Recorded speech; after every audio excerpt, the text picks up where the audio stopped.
ನಮಸ್ಕಾರ. Sky edge YouTube ಚಾನಲಿಗೆ ನಿಮ್ಮೆಲ್ಲರಿಗೂ ಸ್ವಾಗತ. ಸ್ಪರ್ಧಾತ್ಮಕ ಪರೀಕ್ಷೆಗೆ ಸಂಬಂಧಿಸಿದ ದಿನದ ಪ್ರಚಲಿತ ವಿದ್ಯಮಾನಗಳನ್ನು ಈ ವಿಡಿಯೋನಲ್ಲಿ ನೋಡೋಣ.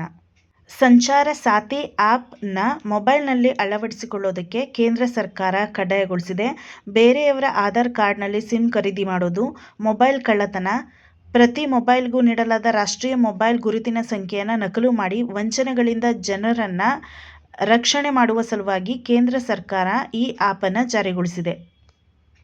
ಅನ್ನಭಾಗ್ಯ ಯೋಜನೆಯ ಅಡಿಯಲ್ಲಿ BPL ಕಾರ್ಡ್ ಹೊಂದಿರುವವರಿಗೆ 5 kg ಅಕ್ಕಿಯ ಜೊತೆಗೆ ಸಕ್ಕರೆ, ಉಪ್ಪು, ಎಣ್ಣೆ, ಬೇಳೆಕಾಳುಗಳನ್ನು ನೀಡುವ ಮೂಲಕ ಪೌಷ್ಟಿಕ ಆಹಾರವನ್ನು ಜನರಿಗೆ ನೀಡುವ ಕರ್ನಾಟಕ ಸರ್ಕಾರದ ಮಹತ್ವದ ಯೋಜನೆ ಇಂದಿರಾ ಕಿಟ್ ಯೋಜನೆಯಾಗಿದೆ. ಬೆಳಗಾವಿಯಲ್ಲಿ ನಡೆಯುವ ಚಳಿಗಾಲದ ಅಧಿವೇಶನವು ಡಿಸೆಂಬರ್ 8ರಿಂದ ಪ್ರಾರಂಭವಾಗಿ 19ಕ್ಕೆ ಮುಗಿಯಲಿದೆ. ಆ ಅಧಿವೇಶನದ ಸಮಯದಲ್ಲಿ ಬೆಳಗಾವಿಯ ಹವಾಮಾನ ಕನಿಷ್ಠ 12 ಡಿಗ್ರಿ ಇಳಿಯುವ ಸಾಧ್ಯತೆ ಇದ್ದು, ಪೊಲೀಸರಿಗೆ ಬಿಸಿ ನೀರು, ಬೆಚ್ಚಗಿನ ಹೊದಿಕೆಯ ವ್ಯವಸ್ಥೆಯನ್ನು ಸರ್ಕಾರ ಮಾಡಲಾಗಿದೆ. ಗರ್ಭಾಶಯ ಕ್ಯಾನ್ಸರ್ ಬಗ್ಗೆ ಜಾಗೃತಿ ಮೂಡಿಸುವ ಸಲುವಾಗಿ hyper sports and welter trust Karnataka media champion league cricket ಟೂರ್ನಿಯನ್ನು 2026 ಜನವರಿಯಲ್ಲಿ ಆಯೋಜಿಸಲಾಗಿದೆ. ಪ್ರಯಾಣಿಕರ ಸಂಚಾರ ಮತ್ತು ಸರಕು ಸಾಗಣೆಯಿಂದ ನೈಋತ್ಯ ರೈಲ್ವೆ 790.75 ಕೋಟಿ ವರಮಾನವನ್ನು ನವೆಂಬರ್ ತಿಂಗಳಲ್ಲಿ ದಾಖಲಿಸಿದೆ.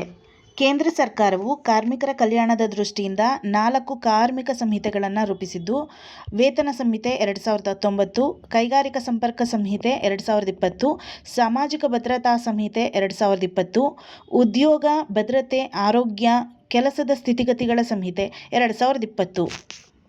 ದೇಶದ ಕೈಗಾರಿಕಾ ಉತ್ಪಾದನೆಯ ಬೆಳವಣಿಗೆ ಅಕ್ಟೋಬರ್ನಲ್ಲಿ 13 ತಿಂಗಳ ಕನಿಷ್ಠ ಮಟ್ಟಕ್ಕೆ ಇಳಿಕೆಯಾಗಿದೆ ಎಂದು ರಾಷ್ಟ್ರೀಯ ಸಾಂಖ್ಯಿಕ ಕಚೇರಿ NSO ಅಂಕಿಅಂಶಗಳನ್ನು ತಿಳಿಸಿದೆ. GST ಸರಕು ಮತ್ತು ಸೇವಾ ತೆರಿಗೆ ನವೆಂಬರ್ ತಿಂಗಳಲ್ಲಿ 1.70 ಲಕ್ಷ ಕೋಟಿ ವರಮಾನ ಸಂಗ್ರಹವಾಗಿದೆ. GST ಸಂಗ್ರಹಣೆಯಲ್ಲಿ ಕರ್ನಾಟಕ 3ನೇ ಸ್ಥಾನದಲ್ಲಿದ್ದು, ಮಹಾರಾಷ್ಟ್ರ ಅತಿ ಹೆಚ್ಚು GST ಸಂಗ್ರಹಿಸಿದ ರಾಜ್ಯವಾಗಿದ್ದು, ಉತ್ತರ ಪ್ರದೇಶ 2ನೇ ಸ್ಥಾನದಲ್ಲಿದೆ. ದ್ವಿತ್ವಾ ಚಂಡಮಾರುತದ ಪರಿಣಾಮವಾಗಿ ಶ್ರೀಲಂಕಾದಲ್ಲಿ 593 ಜನ ಸಾವನ್ನಪ್ಪಿದ್ದಾರೆ. ಭಾರತದ ಸಾಗರ ಬಂಧು ಕಾರ್ಯಕ್ರಮದ ಮೂಲಕ ಶ್ರೀಲಂಕಾದಲ್ಲಿದ್ದಂತಹ ಭಾರತೀಯರನ್ನು ಭಾರತಕ್ಕೆ ಕರೆತರಲಾಗಿದೆ. ಕೇರಳ ಮತ್ತು ತಮಿಳುನಾಡಿನ ರಾಜಭವನವನ್ನು ಲೋಕಭವನ ಎಂದು ಮರುನಾಮಕರಣ ಮಾಡಲಾಗಿದೆ.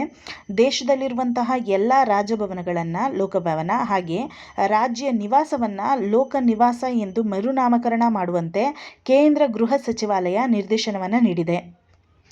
ಹೀನಾ ಬಾನು ಮತ್ತು ಕನಿಕಾ ಸಿವಾಜ್ ಅವರು ಗೆಲುವಿನಿಂದ ಭಾರತವು FIH ಜೂನಿಯರ್ ಮಹಿಳೆಯರ ಹಾಕಿ ವಿಶ್ವಕಪ್ನಲ್ಲಿ ನಮೀಬಿಯಾ ತಂಡವನ್ನು ಸೋಲಿಸಿ ಆಟ ಮುಂದುವರಿಸಿದೆ.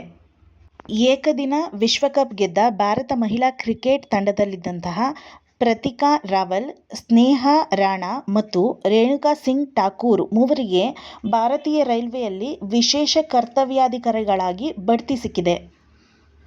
ಸ್ಪೀಡನ್ನ ಅರ್ಮಾಂಡ್ ಡುಪ್ಲಾಂಟಿಸ್ ಹಾಗೂ ಸಿಡ್ನಿಯ ಮೆಕ್ ಲಾಂಪ್ಲಿನ್ ಲೆವ್ರೂನ್ಗೆ ವಿಶ್ವ ಅಥ್ಲೆಟಿಕ್ ಕೊಡಮಾಡುವ 2025ನೇ ಸಾಲಿನ ವರ್ಷದ ಅಥ್ಲೆಟಿಕ್ ಗೌರವಕ್ಕೆ ಪಾತ್ರರಾಗಿದ್ದಾರೆ. 2022-23ನೇ ಸಾಲಿನಲ್ಲಿ ಕೊಡಬೇಕಾಗಿದ್ದಂತಹ ಏಕಲವ್ಯ ಪ್ರಶಸ್ತಿ, ಜೀವಮಾನ ಸಾಧನೆ ಪ್ರಶಸ್ತಿ, ಕರ್ನಾಟಕ ಕ್ರೀಡಾ ರತ್ನ ಪ್ರಶಸ್ತಿಯನ್ನು ರಾಜ್ಯ ಸರ್ಕಾರದ ಪರವಾಗಿ ಮುಖ್ಯಮಂತ್ರಿ ಸಿದ್ದರಾಮಯ್ಯ ಅವರು ನೀಡಿದ್ದಾರೆ. ಕೊಟ್ಟಿರೋ ಇನ್ಫಾರ್ಮೇಷನ್ ನಿಮಗೆ ಯೂಸ್ಫುಲ್ ಆಗಿದ್ದರೆ ಈ ಚಾನಲ್ನ ಸಬ್ಸ್ಕ್ರೈಬ್ ಮಾಡಿ, ಲೈಕ್ ಮಾಡಿ, ಶೇರ್ ಮಾಡಿ, ಕಾಮೆಂಟ್ ಮಾಡಿ. Thank you.